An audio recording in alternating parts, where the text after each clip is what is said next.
Means that the ban is lifted. Yes, the curse is gone. To Jay. Yeah, well, Jay, 23 years, I'm still here, and you're going to be selling cars. Joan Rivers shattered broadcast decorum, transforming decades of industry blacklisting into unfiltered, victorious late-night comedy. Unbelievable. Yeah. I was banned from Carson. Carson was very angry that I left to do my own show. Right, on this network. On this network, and I started my show, and it was all legal, and the contract was up, blah, blah, blah. And then Carson left, and that moron Leno came on, and he continued the feud, even though I had never met him, for 21 years. Right. Wouldn't have me on, because Johnny didn't like it.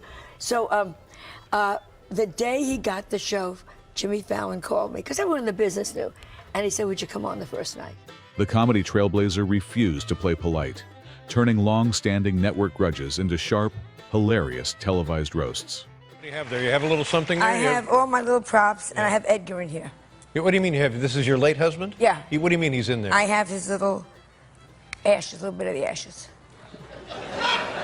Is it? I mean, is that legal? It doesn't matter. There he is. Oh my gosh! And you carry those with you everywhere? No, just when I go on late night, because we were banned for so long. So I like to say, look, we're back. Needing to do my own show. First call, and he slammed the phone down. And I called him again, and he slammed the phone down and never spoke to me again, ever, ever, ever. And he had been certainly a supporter and mentor of yours. Oh my God. Yeah. You know, he was the one that gave me the break. Yeah. He was the one that. And you feel because of that, NBC in particular would not ever welcome you back. Well, something. That's a nice way to put it. Yeah. 21 years of scratching on the window. Her fearless instinct blunted life's darkest tragedies, bringing absurd props and raw honesty directly to national television. Just like a badge of honor while mocking aging. She commanded the stage by delivering immediate, edgy punchlines without hesitation or filter. I think he's bored, and I think, when you get, and you remember this because you're still rising, sweetheart, when you get your show, enjoy your show and be grateful. Never think you deserve it or that you're better than your guest. She demanded humility from television royalty, fiercely criticizing complacency while defending her unapologetic style of humor. You really think that Nicki Minaj cares? I didn't like her dress. When you're in that kind of a bracket, you don't really care. Yeah, you're not really worried about feelings being hurt. Well, not when it's about dresses. It's not about them. It's about... Unfiltered, resilient, and unapologetic, Joan Rivers proved that true comedic genius outlasts every ban and obstacle. Take a minute here to talk about how you look, your appearance. You seem to be very youthful looking. Oh, yeah, sure. Right. Compared to what? Well, no, I just and I wanted to know, and forgive me if this is an indelicate question, have you had a little, a little No. No. Dave, I'm one of those women that says, as God put me, are you out of your mind? I have spent so much money, it would have been cheaper to get new DNA. Really? I'm telling you. Joan Rivers mastered self-deprecation, weaponizing her plastic surgery procedures into sharp, unfiltered comedic commentary. They had Botox, so they bring out Pat's cake, and she said, everybody's singing, they're all going,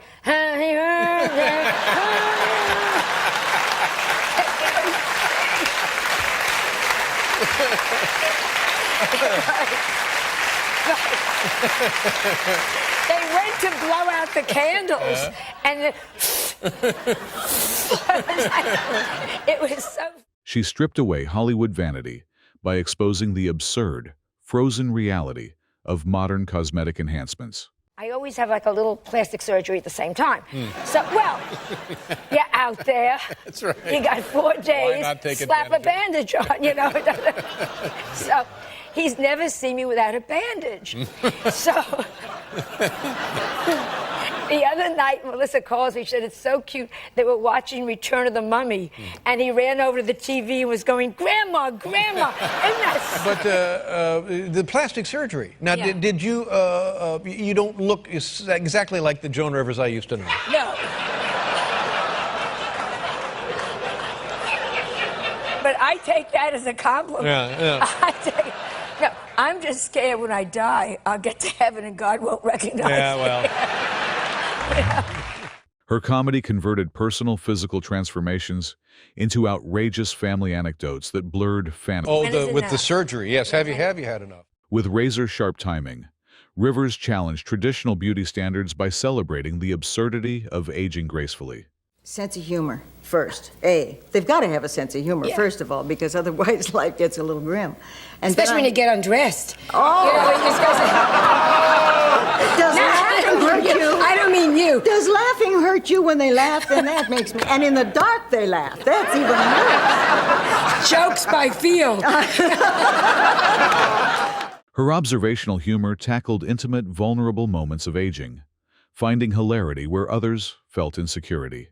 Are not people that help friends that diet. You must tell a friend the truth. You must say you are still a pig, lose more weight. That's a friend. Not me. I agree. Now, Carter. Through uninhibited self-ridicule, Joan Rivers transformed every physical flaw into an enduring, legendary punchline. We had a couple of bad fights. Yeah. And she went upstairs and she was doing like yoga to calm down. I was so angry at her because so furious. So I got myself totally naked. I walked in. I said, "Dude, all the exercise you want, bitch, you're still going to end up looking like this." Joan Rivers turned family dynamics into comedic chaos, weaponizing boundary-pushing maternal honesty for instant shock value. You come to her house, while she's out, you redecorate her house and donate her furniture to charity without asking her. Her charity. Oh, her charity. Her furniture. Never mind her charity. Her charity. And she seemed genuinely upset with you. I don't know if this is one of those set-up reality things, but she seemed actually mad at you. No, truly. We wanted to do a reality show. Her parenting style defied every traditional norm, treating domestic boundaries as playful targets for outrageous comedic stunts. She thought she wasn't wanted as a child, and she thought I'd try to have an abortion, which is ridiculous. And well, she was born with a coat hanger in her ear, so I can understand. She transformed delicate childhood anxieties into sharp, hilarious anecdotes that left late-night hosts completely speechless. Tell us about what is that? It's I moved in with Melissa, and and it is a reality show. Any mother coming to live with their daughter is a reality show, and we're good. We're very close. I mean, you know, and I try to be as nice to her as I possibly can, Sure. because one day I may need part of her liver. So I try. You know. Motherhood never softened her brutal wit. Instead, she viewed family ties through an unapologetically cynical, humorous lens. This was crazy to me. You're trying to get her to pose topless or naked. Naked. She was offered. Wait a second. She was offered $400,000 to pose naked, and she turned it down. Is she out of her mind? Give me another $200,000, and we'll do a spread shot. That's not what you'd expect from Mom, necessarily.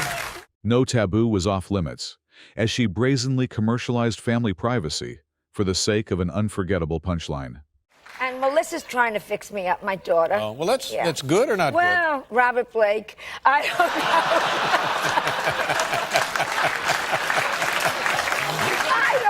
That's awful. I said to her, Melissa, are you sure? Yeah, Melissa loves you, right? very much. Oh, that's very good. much. Yeah. And she worries. I'm getting up. Oh, yeah, of course. You know, she told me I went to New York. She said, if you don't feel good, remember, call 9112. Don't hesitate. That. She also said, which I love, she said, if you get pain, because they worry, you know. She said, if you get pains and you're short of breath, because I get nervous before the show.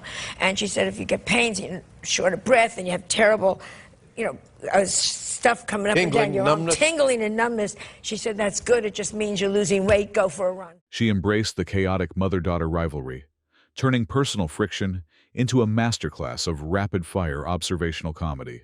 Very tough. Yeah, and boy, 11 kids. I wish I'd had more than one, I'll tell you that. Maybe not 11, but more than one. Unfiltered and endlessly outrageous, Joan Rivers redefined maternal humor by making domestic chaos her ultimate stage. Just another simple dress, Betty. Oh, well, I would like to say you look lovely, but unfortunately, can't see probably that far anymore. I see what I meant to see that you stopped by the Arco station. It's not often they let you in there without a... Joan Rivers thrived on guest friction, turning routine late-night interviews into high-stakes, hilarious verbal combat. Fly right. I just came over here to get warm. You think it was cold in Minnesota? I have been without power, you should excuse it, at the house since Tuesday morning at 8 o'clock. Because of the rainstorm. Because of the, well, I guess that unless somebody pulled my plug, but it's... It is just, it's been freezing, and you don't realize the number of things you do electrically. She converted mundane, everyday mishaps into sharp, improvised insults, keeping fellow comedians constantly on their... I don't think he's a nice man. Let's just start with that.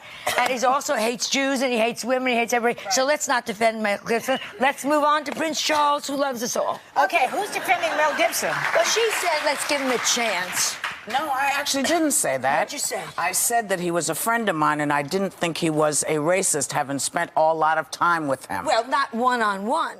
Unafraid of daytime controversy, Rivers confronted sensitive industry topics with immediate, unapologetic bluntness. One of the four Americans was invited to the What do wedding. you bring for a gift? I would be so nervous. I brought a George Foreman grill. And I thought, That's what they need. I said, what? I don't think they have in Buckingham Palace. A George Foreman grill. You didn't bring us some of your jewelry? I send them my jewelry all the time. She punctured royal pomposity by introducing relatable, everyday absurdity directly into elite reflexes during live broadcasts, captured sudden, unexpected moments with lightning-fast comedic precision. Rivers frequently revisited her humbling early career struggles, turning past hardships into self-deprecating comedic gold. And I went off to Fox. And when his son died, I wrote him a note, and I said, I don't care what's happened between us, what you think's happened between us, but this should not happen to anybody. Anybody. Never heard a word. And I thought... Through fierce banter and boundary-pushing banter, Joan Rivers proved that any talk show couch was her domain. And the ones that do win, the King's Speech. Oh, has anyone seen it? Oh, excuse me? Boo-hoo, boo-hoo. The King stutters. The owns England, Ireland, Scotland, Canada, New Zealand. Oh, the King's unhappy. Go yourself.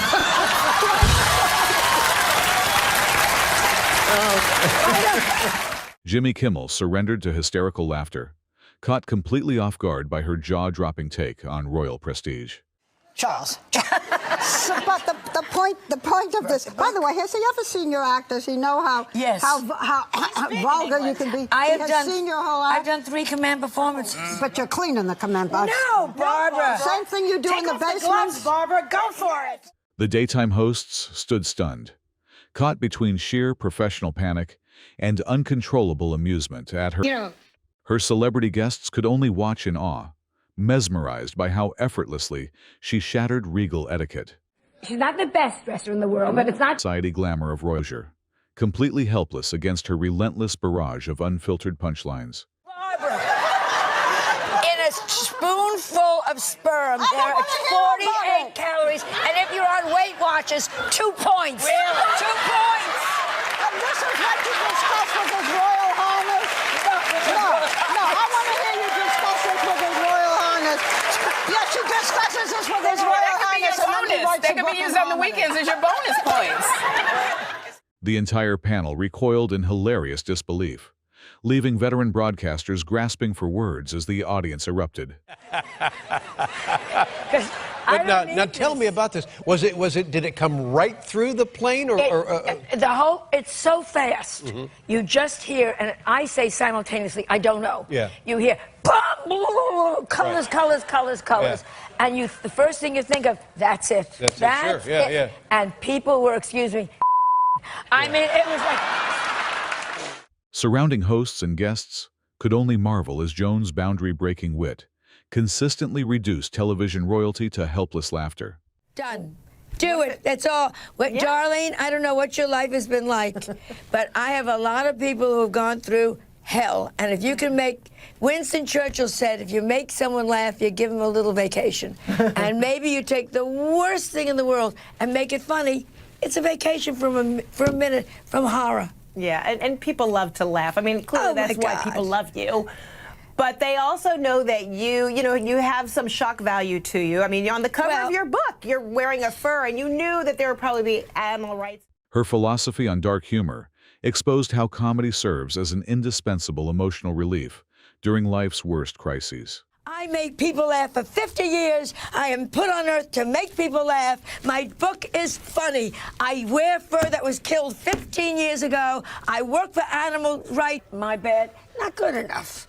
You know, everything is like stupid. I hate my bad. I hate hooking up. Hooking up looks like how turtles mate. I mean, the whole thing is just that. By weaponizing absurd pop culture observations, she turned modern social hypocrisy into a masterclass of unfiltered satire. It's like last year with Precious. You remember Precious? Sure, yeah. That was another one. Boo-hoo, boo-hoo. Her mother doesn't treat her right. Obviously, her mother treats us a little right. She certainly feeds her. I mean, it's like, you know. Well, yeah, that's another excellent point. Jimmy Kimmel, doubled over as Joan, boldly attacked cinematic taboos, confronting sensitive cultural narratives with ruthless comedic honesty. That she has a half-sister? I was on Carson the first night. 14 relatives I never met before showed up. You're a lot. Oprah has $6 billion. Oprah, I'm your sister too. I'm your sister too. Look at these liver spots. Black. Her instant observational reflexes transformed massive celebrity headlines into sharp, relatable commentary on human greed and fame, as she punctured wealthy pretentiousness, proving that no elite enclave was safe from her satire. Said 50 pounds. You shouldn't let that happen to you. You're very pretty. You know what? No, I don't want to hear. Let me tell you this. Let me tell you something. Pretty girl and you're single. You must lose the weight. I'm going to. You know what? We are now AM Chicago. In Chicago, we're starting a diet with Oprah. Great. Yes. In conjunction with the Tribune, so that I have been put under pressure to finally do it. Now, I am trying to lose 5 pounds. Will you come back with me in March when I'm back, and you lose 15, I'll lose 5?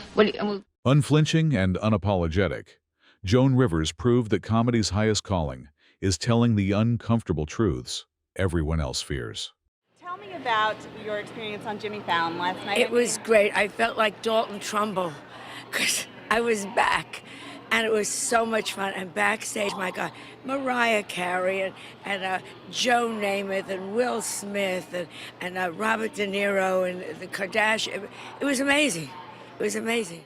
Her triumphant return shattered a decades-long ban, proving that authentic comedy outlasts every industry exile. I was the first woman in late night, first woman to have her own successful late night show.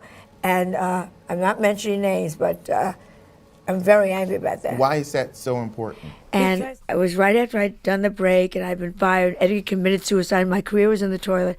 And Ed McMahon saw me and got up and walked across the whole restaurant to say hello. And that was probably the bravest thing he ever did in his life, because he knew when we get back to Johnny that he said hello. And I thought...